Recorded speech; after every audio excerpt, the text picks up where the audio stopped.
Many people try to avoid thinking about their past regrets at all costs. But if used correctly, regret can actually be a really positive tool in moving your life forward in the direction that you want. Now, full disclosure, I used to hate thinking about my past regrets. It just made me feel sort of ashamed and embarrassed, and it just made me feel bad about myself, like I was some big failure. But that has totally changed in the past year or so, and I'll tell you why.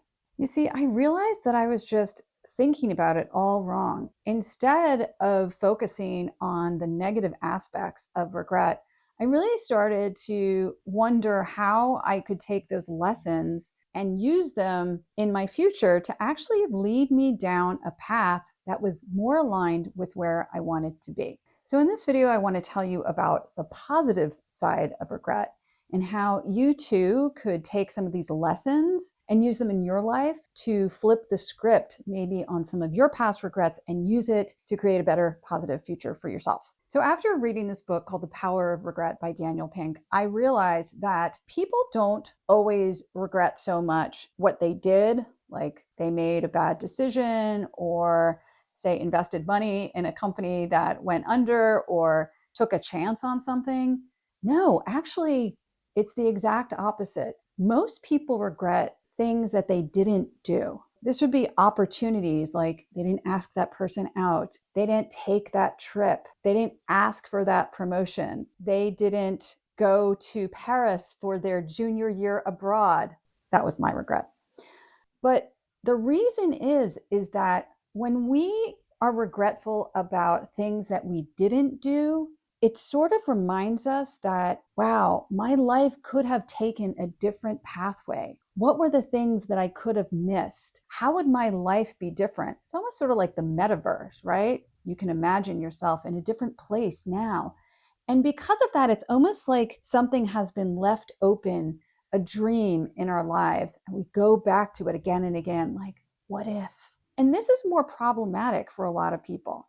On the other hand, many of us have made maybe stupid decisions or took chances, but we took the chance. We tried the thing. We made the bad decision. And we can look back and say, well, that was sort of all I was capable of doing at the time, or that's the information I had at the time. And I made that action, and I can sort of close that chapter. Now, granted, that doesn't happen with every regret in life. Sometimes we really regret something that we did that was terrible. But in general, we regret the chances and the opportunities that we didn't take. And I think one of the reasons why we regret these missed opportunities is because we made those decisions based on things like fear or embarrassment, or you didn't want to speak up, or we were trying to please someone else or listen to someone else. So we were really not listening to our own intuition, and we were making ourselves smaller by making that decision to not do something. The other thing that we can really learn from our regrets is that regrets have been shown to reveal what we really care about, like what our core values are. And why it makes it so uncomfortable is it usually means that we went against something that we truly believed in or we really wanted to do. In fact, Bonnie Ware, who was a palliative care nurse, wrote an entire book on this called The 5 Regrets of the Dying. And they weren't anything about, I wish I had made more money, or I wish I had bought a bigger house or drove a fancier car. No, they were much more important than those things. Number 1 was, I wish I had had the courage to live a life that was true to myself and not what someone else told me to do. And many of us can probably relate to this, especially in midlife, looking back and wondering, did I take that job or do that career because that's what my parents wanted me to do? Maybe I would have done something else if I truly had listened to my intuition and I wasn't so scared. Number 2 is, I wish I hadn't worked so hard. And I think what this reflects upon is, as we get older, we realize that we have a shortened amount of time to really, truly live and enjoy our life on this planet. And many of us have spent hours and weeks and weekends and literally years of our life just working, and maybe neglected a lot of ourselves, our family, and our friends. And number 3 is, I wish I had had the courage to express my feelings. And this could be, at work or speaking out about your beliefs instead of, playing it safe and quiet. Or it could be, expressing to someone that you love them. Maybe you held back in situations like that. Number 4 is, I wish I had stayed in touch with my friends. And we know that having close community and good friends as we get older is one of the most crucial things when it comes to longevity and happiness. And many of us lose contact with friends because, again, we get caught up with work and life and kids and family, and we forget how important those connections that we made in our younger years are to the rest of our life. And number 5, something that I think about a lot is, I wish I had allowed myself to be happier.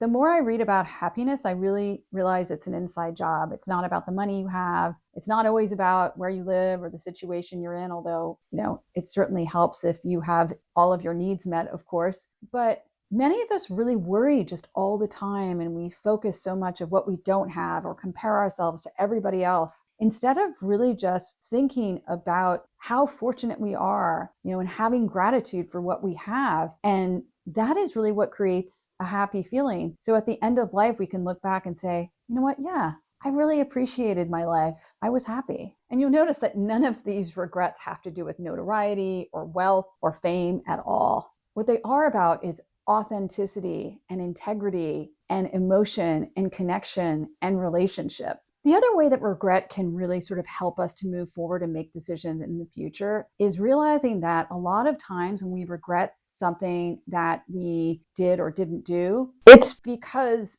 deep down we really know that we were not acting in alignment with what we truly believe. And that's very disturbing for people. And so going forward, looking back at those times, you can say, what can I learn from that? What do I really believe in now? So that in the future, I won't make those mistakes. I will take that action. I will pounce on that opportunity because it feels true to me and it feels good to me. It aligns with what I believe in. So what I've been trying to do in midlife, instead of just burying regret, is I'm really trying to mine it for insight for my future. I'm thinking about it and flipping it around and saying, this opportunity comes back up again. What would I do? How can I use these lessons and use them in my decision making to really live a more aligned life as I get older? Because I personally believe that midlife is one of the best times to make big changes. I think it's a time that, the curtains get thrown back and we really